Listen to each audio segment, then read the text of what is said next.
So the activity of vertical facilitation. So it starts with sensing. It all starts with sensing, what we're aware of, what we pay attention to. And this, by the way, is derived from the book Coactive Coaching from Henry and Karen Kimseyhouse. And Lisa and I have both been exposed to their work, so we've seen this model. So you're sensing. So all there is sensing. You stay with sensing. And we'll say what we're sensing in just a moment, but basically you're in this mode of sensing. And at some point among the things you're sensing is what's going on in you as a facilitator.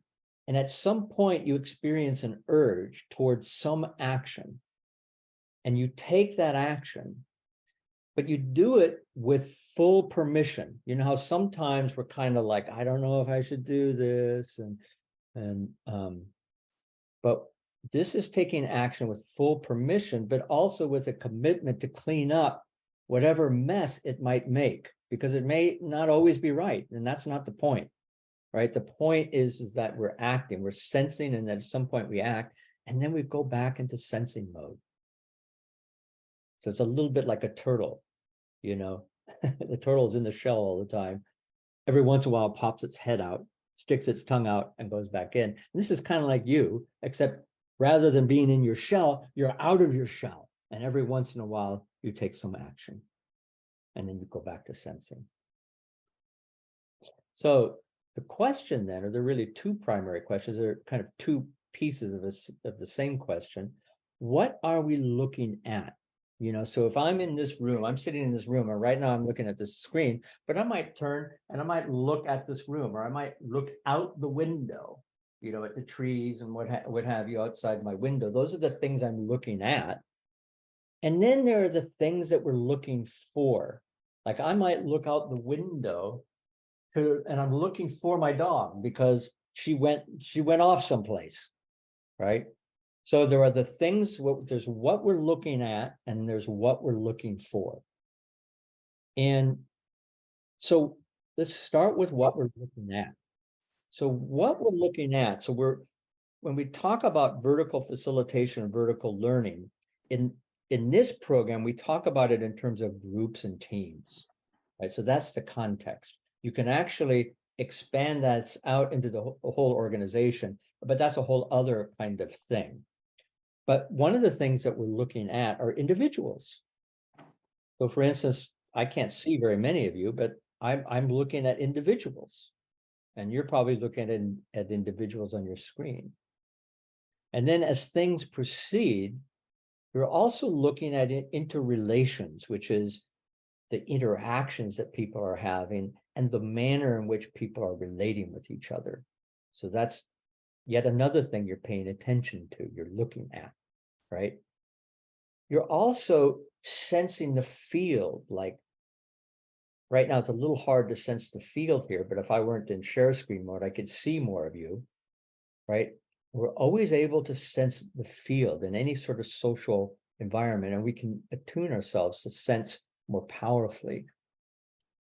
We're also looking at the content. So in any given vertical facilitation context, there's typically some kind of content, even if it's a very minimal content, like for instance, when we're, say, working with leadership teams, right? And we're coaching them or working with them. And then finally, there's ourself, that meaning making that is me in this moment. So those are the things that we're looking at any given moment. So remember, we're sensing, we're staying in sensing. Every once in a while, we feel an urge, we take an action, and we move back into sensing. And when we're sensing, this is what we're sensing. It's kind of like the meters on an airplane cockpit, right? So I always like to look inside the airplane cockpit. I'm fascinated by all these meters and dials, and you've got to pay attention to all of these. What we're looking for. So we're looking at these 5 sort of aspects or phenomena, right? And one of the things that we're looking for with respect to individuals So we're looking for like areas of stuckness in a given, any given individual, where might they be stuck?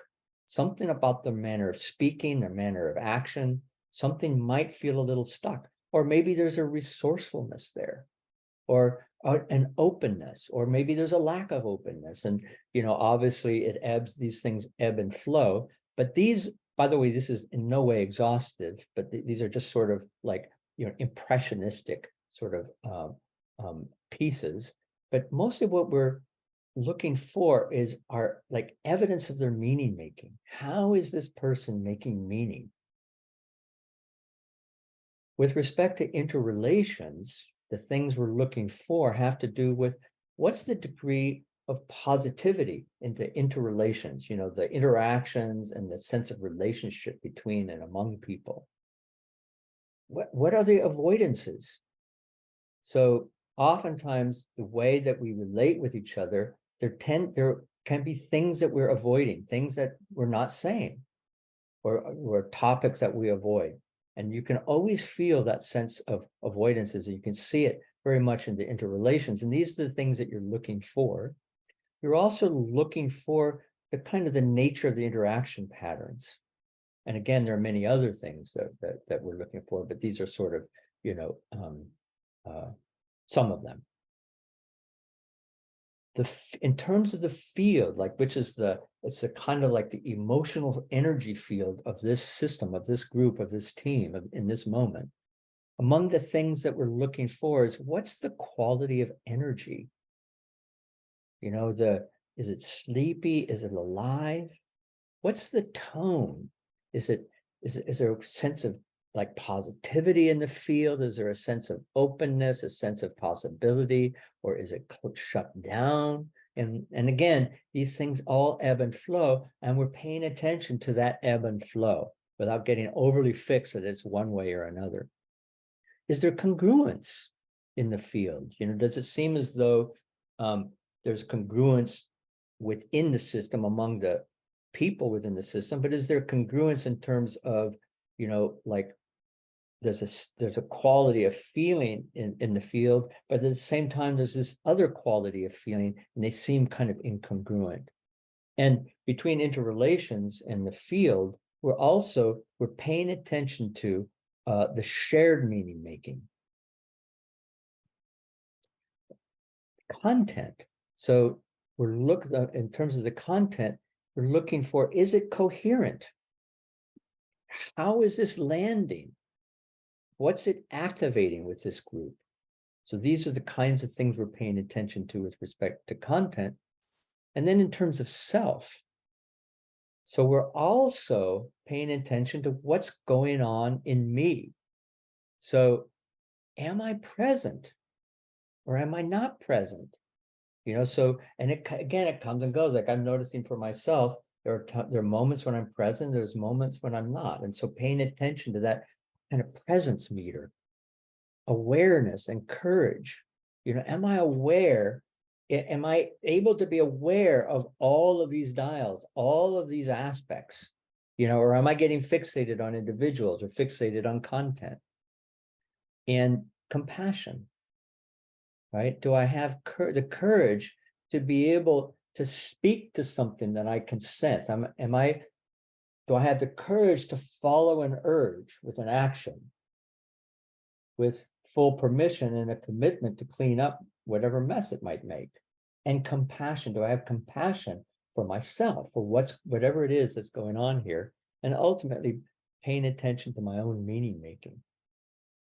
And so ultimately, it's this meaning making that we're paying attention to. And we haven't said much about meaning making yet. We will in a moment. And even then, we won't say a lot. We'll say more next time. So, those are all the things that we're looking for